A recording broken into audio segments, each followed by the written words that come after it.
Hi guys, മഴത്തോരും മുമ്പേ promo റിവ്യൂവിലേക്ക് എല്ലാവർക്കും സ്വാഗതം. അങ്ങനെ രോഹിത് കുറേശ്ശെയായി മാറിയതിന്റെ ലക്ഷണങ്ങളൊക്കെ കണ്ടു തുടങ്ങി.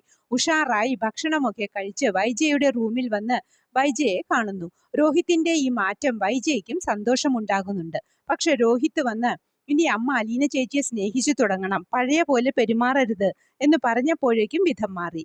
ഞാൻ അവളെ സ്നേഹിക്കാനോ? അത് ഈ ജന്മം ഉണ്ടാകില്ല. ഞാൻ മാറണമെങ്കിൽ അവൾ ചത്തു മണ്ണടിയണം എന്ന് ദേഷ്യത്തോടെ പറയുന്നു.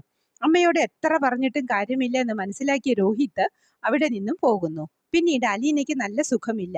കുറേശ്ശെ പനിയും ദേഹമെല്ലാം വേദനയും ഉണ്ട്. ഇതറിഞ്ഞ ബബിത ഓടി വന്ന് ബാലചന്ദ്രനോട്, അച്ഛാ, ഡോക്ടറെ വിളിക്കണം, അലീന ചേച്ചിക്ക് വയ്യ, അച്ഛൻ പോകുമോ അതോ ഞാൻ തന്നെ പോകണോ എന്ന് ചോദിക്കുന്നു. അതിനുശേഷം വേഗം പോയി അലീനയ്ക്ക് മരുന്നുകൾ കൊടുക്കുന്നു, നെറ്റിയിൽ ബാം പുരട്ടി കൊടുക്കുന്നു. നന്നായി ശുശ്രൂഷിക്കുന്നത് കണ്ട് ബാലചന്ദ്രൻ അത്ഭുതമാകുന്നു. അങ്ങനെ തന്റെ കുടുംബത്തിലെ ഓരോരുത്തരെയായി മാറ്റിയെടുത്ത അലീനയുടെ കൈകൾ എടുത്ത് ചേർത്ത് പിടിച്ച്, നീ ഓരോരുത്തരെ പെറുക്കിയെടുത്ത് നന്നാക്കിക്കൊണ്ടിരിക്കുകയാണല്ലോ മോളെ, അച്ഛൻ എന്താ നിനക്ക് തരേണ്ടത് എന്ന് ചോദിച്ച് ആ കൈകൾ ചേർത്ത് നെറ്റിയിൽ വെക്കിച്ച് വിഷമത്തോടെ നിൽക്കുന്നു. അലീന കരഞ്ഞുകൊണ്ട്, ഒന്നും തരണ്ട അച്ഛാ, എന്റെ അച്ഛനാ എന്ന് പറയുന്ന വികാരഭരിതമായ നിമിഷങ്ങളാണ് നമുക്ക് കാണാൻ കഴിയുന്നത്. ഇതെല്ലാം കണ്ടും മാറാത്ത ഒരാളുണ്ട് ആ കുടുംബത്തിൽ, അത് വൈജയന്തി മാത്രം.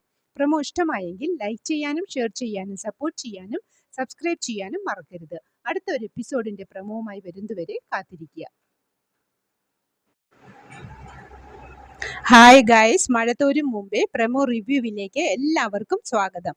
അങ്ങനെ രോഹിത് കുറേശ്ശെയായി മാറിയതിന്റെ ലക്ഷണങ്ങളൊക്കെ കണ്ടു തുടങ്ങി.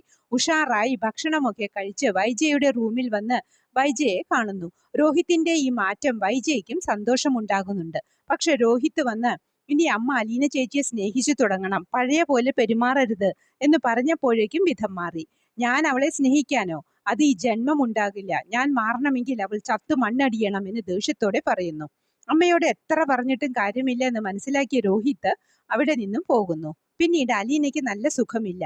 കുറേശ്ശെ പനിയും ദേഹമെല്ലാം വേദനയും ഉണ്ട്. ഇതറിഞ്ഞ ബബിത ഓടി വന്ന് ബാലചന്ദ്രനോട്, അച്ഛാ, ഡോക്ടറെ വിളിക്കണം, അലീന ചേച്ചിക്ക് വയ്യ, അച്ഛൻ പോകുമോ അതോ ഞാൻ തന്നെ പോകണോ എന്ന് ചോദിക്കുന്നു. അതിനുശേഷം വേഗം പോയി അലീനയ്ക്ക് മരുന്നുകൾ കൊടുക്കുന്നു, നെറ്റിയിൽ ബാം പുരട്ടി കൊടുക്കുന്നു. നന്നായി ശുശ്രൂഷിക്കുന്നത് കണ്ട് ബാലചന്ദ്രൻ അത്ഭുതമാകുന്നു.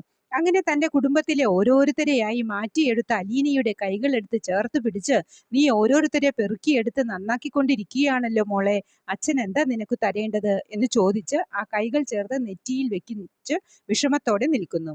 അലീന കരഞ്ഞുകൊണ്ട്, ഒന്നും തരണ്ട അച്ഛാ, എന്റെ അച്ഛനാ എന്ന് പറയുന്ന വികാരഭരിതമായ നിമിഷങ്ങളാണ് നമുക്ക് കാണാൻ കഴിയുന്നത്. ഇതെല്ലാം കണ്ടും മാറാത്ത